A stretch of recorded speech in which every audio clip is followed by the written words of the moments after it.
Dans cet atelier démarre la seconde vie des algues. Chaque année, 200 tonnes sont transformées pour réaliser des tartares, moutardes ou biscuits. On va pré-hacher les algues, on va les cutterer pour pouvoir les passer derrière dans le broyeur. Parce qu'on ne peut pas mettre des algues entières dans le broyeur. Autrement, ça chauffe et puis ça la détériore.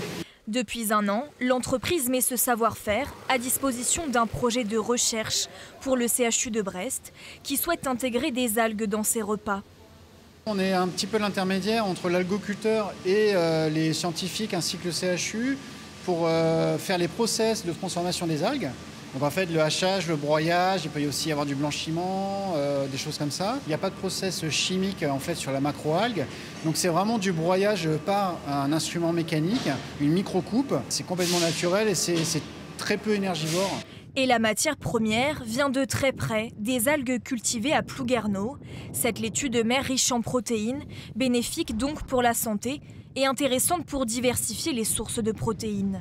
Au niveau du CHU de Brest, toutes nos équipes de pâtissiers, de cuisiniers sont mobilisées pour commencer à réfléchir à de premières recettes. On se donne 3 ans jusqu'en fin 2028 pour pouvoir proposer de nouvelles recettes pour nos patients et nos résidents.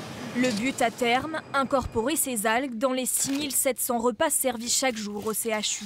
C'est la purée d'algues, on l'a surgelée. Et là, on est en train de voir un petit peu dans le vieillissement comment elle se comporte, la couleur, est-ce qu'elle est toujours bonne en goût. Des recettes aux algues, on peut en faire beaucoup. Après, ça va être aussi l'acceptabilité des patients du CHU et des EHPAD par rapport à l'algue. Donc ça va être ça la plus grosse difficulté, c'est d'avoir le goût de l'algue, assez d'algues pour avoir assez de protéines, mais aussi que le goût soit acceptable derrière.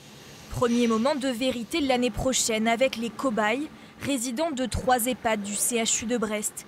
Ils goûteront les premières quiches, flans ou gâteaux à base d'algues protéinées.